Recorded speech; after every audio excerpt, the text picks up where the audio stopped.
When the Mac Mini was introduced into the world, it was Apple's way of luring PC users away to the Apple ecosystem and the beginning of Mac OS. Apple had paused upgrading the Mac Mini for about 4 years before the attention returned to it in October 2018. Despite the Mac Mini size, I would say to people, don't underestimate its power. I ordered the Mini brand new from Apple's website, and as you can see, the Mini's hardware is customizable if you want high specs. You can upgrade the processing power, memory, storage up to 2 TB, and the Ethernet port speed. For me, I customized my Mini to have a storage of 250 GB, 32 GB of memory, and a processor to have 3.2 GHz 6-core Intel Core i7 with turbo boost up to 4.6 GHz. On the back of the Mac Mini, you have the power outlet, Ethernet connection, 4 USB-C ports, HDMI outlet, 2 USB-A ports, and a headphone jack.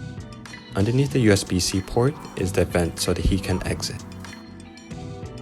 According to Apple, the Mac Minis are made out of 100% recycled aluminum.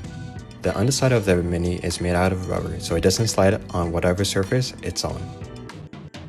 Inside of the box is the manual with stickers and a black power cord. The setup for the Mini is easy. I plug in the wireless mouse, HDMI cable,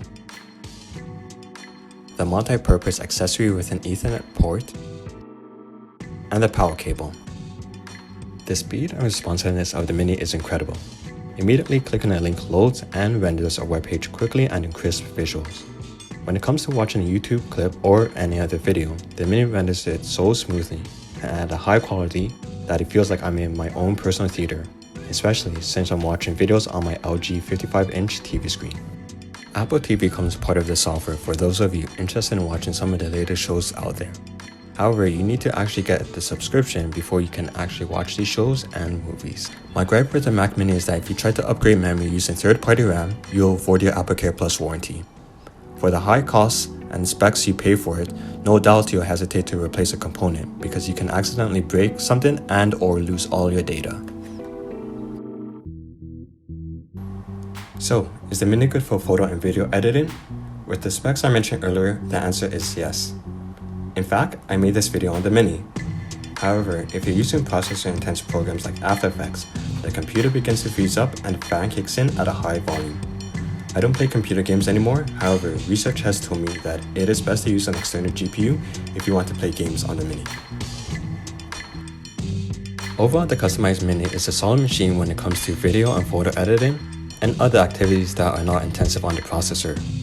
I know there is a lot more work to do when it comes to the outdated specs, like the graphics card capability, and hope Apple works on it. Let me know what you think in the comments below.